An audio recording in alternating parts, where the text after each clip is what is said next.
It's late at night, and Mrs. Golding's trying not to wake anybody up. So I hope you can hear me. It's kind of dark, so I'm going to get rid of my face. Okay. All right. So this is Friday paper number 9, and I'm starting with number 5. Okay. So for those of you that are in Algebra 1, this is what we've been working on for quite a while. Those of you that are in pre-algebra, we're going to be getting to this, okay? So when we're solving an equation, you'll remember that we use inverse operations to isolate a variable. The inverse of addition is subtraction. The inverse of multiplication is, you got it, division. So in this case, we want to isolate the variable a. And so we need to use inverse operations to get this out of the way. So the way we do that is, instead of subtracting 16, we're going to add 16. But what we do to one side, we must do to the other side. Okay? So negative 16 and positive 16 are called additive inverses. In other words, they make 0, which is what we wanted to accomplish. A is all by itself. Negative 24 plus 16. So I actually have to subtract those, don't I? 4 minus 6. 14 minus 6. 4, 5, 6, 8. And then 1 minus 1 is 0. It is a negative 8 because negative 24 has a greater absolute value, so we keep that sign. My answer is A equals negative 8. Put the whole thing on the line, not just negative 8. Okay? For this one, again, I like to put those train tracks in to remind me what I do on one side, I must do to the other, and to keep things neat. Okay, on this side, my variable's on the right, and that's okay, but I still need to isolate that variable. What operation is this? This is division. I'm going to undo division by multiplying by 8, and it's really like 8 over 1, right? So by doing that, I create a 1, right? And so a 1 times anything is just itself. So we've isolated the f, and what we do to one side, we must do to the other. So I must multiply that by 8. So 34 times 8, I get 272. And it's negative, right? So negative 272 is f. So you can either write it like that on the line, or you can use a reflexive property and tell me that f is equal to negative 272. Don't just put negative 272, okay? Let's go on. Okay, this one, again, same process. We're going to isolate the y here all by itself. The difference is that we have this 18 here in front of the y. Some people get confused when there's no sign in front of the integer. All you have to do is subtract it here. So remember, if there's no sign, it's implied that it's a positive. So 18 minus 18 will give me my y here. But what I do to one side, I must do to the other. Negative 32 minus 18, they have the same signs. I'm not going to subtract them, I'm going to add them. 8 plus 2, 10, 3, 4, 5. Okay, and it's going to end up being a negative 50 is equal to y. You can put that on the line, or use the reflexive property and tell me that y is equal to negative 50. And just to be sure, let's go ahead and plug this in, the negative 50, where the y is. That's how we check it. So negative 32 is equal to 18 plus a negative 50. Okay, notice I just substituted my solution. See if it works. What is 18 plus negative 50? I have to subtract them, right? 4, 2, 3, and the negative 50 has a greater absolute value, so we keep that sign. We get the correct answer, so this y equals negative 50 is indeed the answer, and we checked it. Okay, number 8 says evaluate and write the answer in scientific notation. My pre-algebra class has been working in scientific notation for a little while. My Algebra 1 class has no idea what this is. Pre-algebra is about to learn how to add using scientific notation, so this will be a preview. Algebra 1, this is important for you to learn though, okay?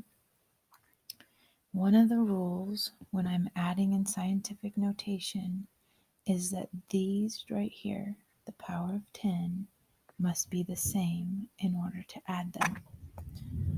I can also write them in standard form and add them that way. Now, the preferred method is to get the powers the same. Okay, then we don't have all those zeros that are left over that could confuse us. So we're going to do that. In order to make the powers the same, we're going to have to manipulate the decimal point. Okay, now we can go two different directions with this, but I am today going to manipulate this piece of scientific notation to get this 3 to match the 6. Okay, so in other words, if I have 3.2 times 10 to the third, what would I have to do to make it times 10 to the 6th power? In other words, I want to move that decimal. I want to be able to make it times 10 times 10 times 10 times 10 to the 6th and still get the same answer as I do here. Okay, so you're going to, instead of have 3.2, we're going to end up moving this 1, 2, 3 places backwards. 0.0032. Now, if I move that and I multiplied it times 10 to the 6th power, I'm going to get the same thing as multiplying 3.2 times 10 to the third. I'm going to prove it to you, okay? 3.2 times 10 to the third power is 3.2123. So it's 3200, okay? Let's see what I get when I have 3.2 times, oh, I'm sorry. Let's erase that. This part is actually going to be 0.0032 times 10 to the 6th, and we're going to hopefully get the same thing. I'm going to move that 1, 2, 3, 4, 5, 6. So I have 3 and a 2 with 2 zeros. Same thing, right? So all I did was I manipulated the decimal point to make sure I could get a 6 here instead of a 3. Now we're going to add that to 9.34 times 10 to the 6th. Now that they're the same, all I have to do is line up my decimals. 9.34, 0.0032. Yep, this is why Mrs. Golding has been making you add and subtract decimals. Okay, practicing for this. We're adding them. 2, 3, 4, 3, 9 with a decimal point. My answer is going to be 9.3432 times 10 to the 6th power. Okay, I have to keep that times 10 to the 6th power in order to answer the full question. Okay? All right, so let's go to the next problem. Number 13. My pre-algebra class is doing this right now. My Algebra 1 class needs to review this. Write the numbers below from least to greatest. Okay, be careful you read that because sometimes I'll change it to greatest to least. What I've been telling my pre-algebra class here is to turn these into decimals so that you can compare them better. Okay, I'm going to start here. We have a decimal already, so we're going to leave it like that. 35% as a decimal.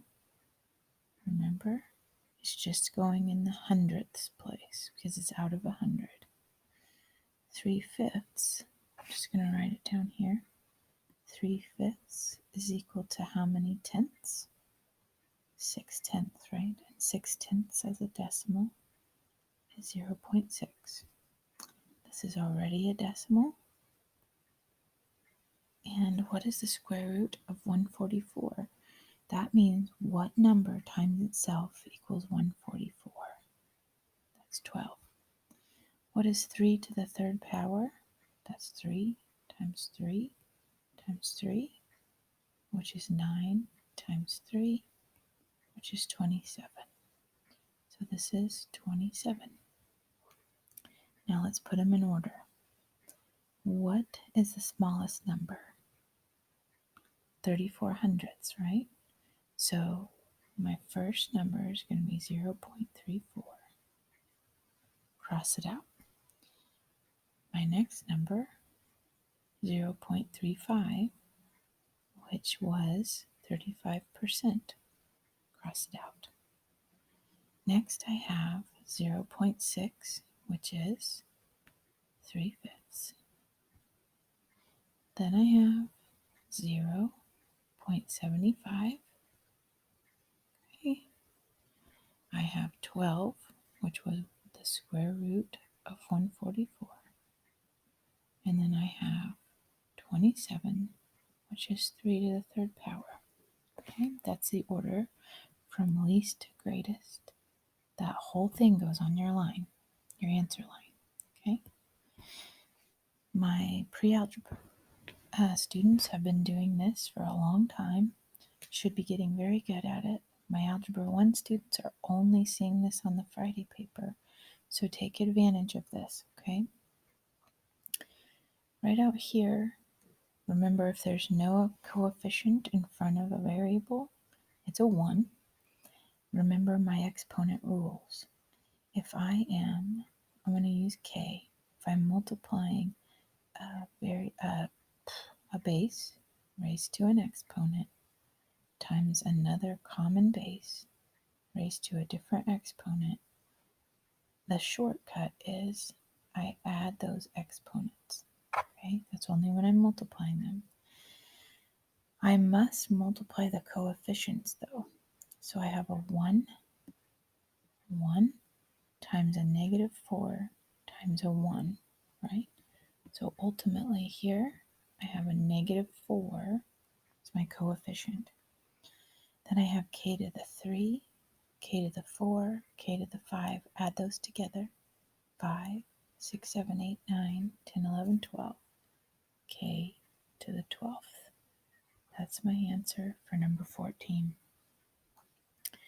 Number 15, we have division with exponents. These are called monomials.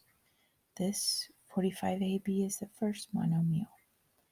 When I have division with common bases and I have exponents, okay, I'm sorry, let me get rid of that one. A lot of times we have different exponents. The shortcut is we subtract those exponents. And hopefully you'll remember why we do that. We work that all the way out a couple times. So we start out with the coefficients 45 and 5. We actually, with the coefficients, we have to do what the operation is. So 45 divided by negative 5 is a negative 9. In other words, negative 5 times negative 9 gives me a positive 45. Now, I have a to the first power and a to the first power. So this is tricky. What do I do with those powers? I subtract them, right? 1 minus 1 is 0. A to the 0 power, anything to the 0 power is 1. Okay? Anything divided by itself is 1, as you can see over here. Okay? So I'm going to go ahead and write that 1 just so you can see what we end up doing with that. And then I have B, right? All by itself. There's nothing in the denominator, so I just bring it on over. Anything times 1.